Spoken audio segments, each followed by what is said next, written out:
আমাদের দেশে অনেকের ধারণা যে ইসলামে রাজনীতি নাই, মনে করে না? একজন তো বলেই ফেলছে, কয়েক কোরআনের সাথে রাজনীতির সম্পর্ক নাই।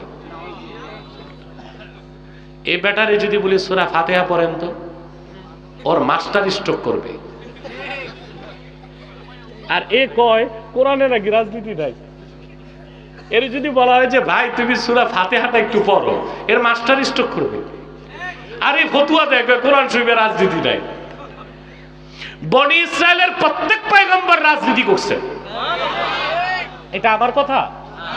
সহিহ মুসলিমের হাদিস, كان بنو إسرائيل تسوسهم الأنبياء كلما هلك نبي خلفه نبي فإنه لا نبي بعدي فسيكونوا خلفاء। আল্লাহর হাবিব ইরশাদ করেছেন, বনি ইসরায়েলের রাজনৈতিক নেতৃত্ব দিতেন নবীগণ। একজন নবী ইন্তেকাল করলে আরেক নবী দায়িত্ব নিতেন। আল্লাহর হাবিব বলেছেন, কিন্তু আমি মুহাম্মদ সাল্লাল্লাহু আলাইহি ওয়াসাল্লাম সর্বশেষ নবী ও রাসূল। আমার পরে কিয়ামত পর্যন্ত কোনো নবী নাই, কোনো রাসূল নাই। আমার উম্মতের রাজনৈতিক নেতৃত্ব দিতে খলিফাগণ আসবেন। নেতা হবার জন্য টাকা থাকলে হবে না। দুর্মুজ বাহিনী, পিস্তল বাহিনী থাকলে বাংলাদেশে নেতা হওয়া যায়, কিন্তু মুসলমানদের নেতা হবার জন্য ইমানের পরীক্ষায় উত্তীর্ণ হতে হবে, ঠিক কিনা? আমাদের দেশে নেতা হয় কারা? কথা বলেন। পিস্তল বাহিনী, দুর্মুজ বাহিনী, ঠিক কিনা? আর অবৈধ পয়সা আছে, এই নেতা হয়। আপনারা ইমানদার নামাজিদেরকে নেতৃত্ব দিতে পারেন নাই, সমাজেও না, রাষ্ট্রেও না। নেতা বানাইছেন বেঈমান, মুনাফিক, সুদখোর, ঘুষখোর, দাগাবাজ, লম্পট, চোরাকারবারি, টেন্ডারবাজি করে, দাগাবাজি করে, চাঁদাবাজি করে, তাদেরকে নেতা বানিয়েছেন। এই জন্য তো বাংলাদেশ সংস্কার হয় না। সব বলতেছে সংস্কার সংস্কার সংস্কার, কি দিয়ে হবে সংস্কার? সেটআপ না চেঞ্জ হয়েছে? কি চেঞ্জ হয়েছে? পলিসি কই? পলিসি ছাড়া তো একটা দেশ ঠিক হয় না। পলিসি কোনটা নিছেন? আগে যেই পলিসি ছিল গণতন্ত্র, এখন তো সেই পলিসি। কথা বলেন।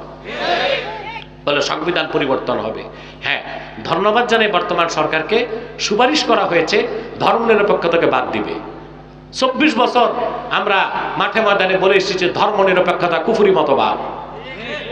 এখন নির্বাচন সংবিধান সংস্কার কমিটি সরকারকে সুপারিশ করেছে ধর্মনিরপেক্ষতা বাদ দিতে হবে। এটা আমরা সাধুবাদ জানাই। কিন্তু শুধু ধর্মনিরপেক্ষতা বাদ দিলেই হবে না। আমরা এমন এক সংবিধান চাই যে সংবিধান কুফর বান্ধব সংবিধান হবে না, ইসলাম বান্ধব সংবিধান হবে। কোরআন সুন্নাহ বিরোধী কোন একটি ধারা সংবিধানে থাকতে পারবে না। অতএব সেটআপ চেঞ্জ করলে হবে না, পলিসি চেঞ্জ করতে হবে। আর সংস্কার কি? সরকার কি সংস্কার করবে? সংস্কার তো আপনাদের হাতে। আপনারা শুধু নেতাগুলো ঠিক করেন, দেশ ঠিক হয়ে যাবে। কথা বলেন।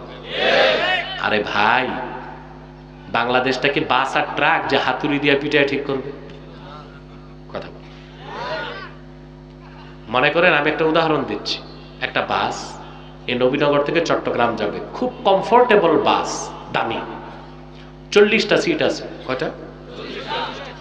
সামনে 10 জন বসছে সেরা পিসাব, তারপর 10টা সিটে বসছে সেলিব্রিটি 10 বক্তা, তারপর 10 সিটে বসছে 10 জন দরবেশ, তারপর 10 সিটে 10 জন মুহাদ্দিস।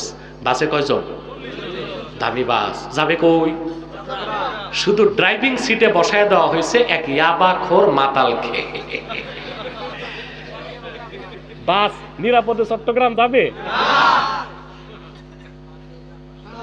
এটা তো আমার মনে হয় না চান্দিনা পার হবে। তো বাংলাদেশ তোমরা সংস্কার করবা ঘোড়ার ডিম, বসাবা কাদেরকে?